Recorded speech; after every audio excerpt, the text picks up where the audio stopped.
जेहि दिने बेटी जनम लिहलिनि धरती दल की जाला, धरती दल की जाला हो। जेहि दिने बेटी जनम लिहलिनि धरती दल की जाला, धरती दल की जाला हो।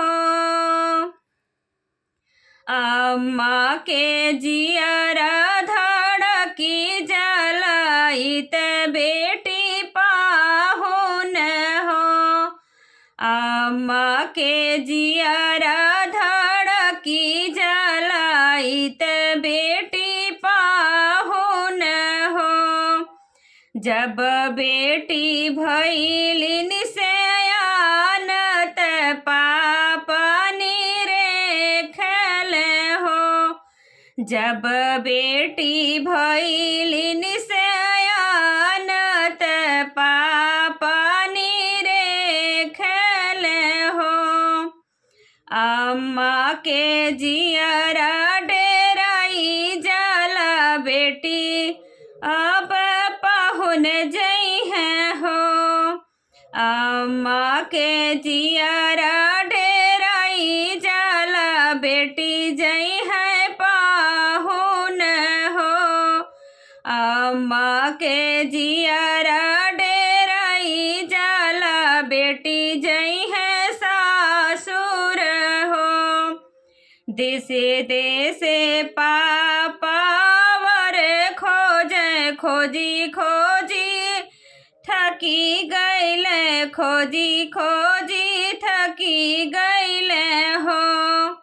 कतहु ना मिले उ देशवा जहाँ वर सुंदर हो।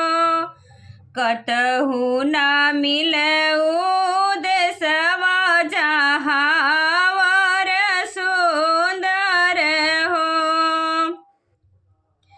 पापा के चप्पल खियैले, धोतिया जे फटी गइले हो। पापा के चप्पल खियैले, धोतिया जे फटी गइले हो। कतहु ना मिले उ देशवा जहाँ वर सुंदर हो। कतहु ना मिले उ देशवा जहाँ वर सुंदर हो। सब नगर खोजी अइली त वर नहीं मिले हो। सब नगर खोजी हम अइली त वर नहीं मिलई हो। खोजी खोजी पापा वर अइल, मन मारी बैठई हो। खोजी खोजी पापा वर अइल, मन मारी बैठल हो। तू त बेटी दुजिया के चांद, सूरज नहीं मिलल हो। तू तो बेटी दूजे के चांद, सूरज नहीं मिलल हो।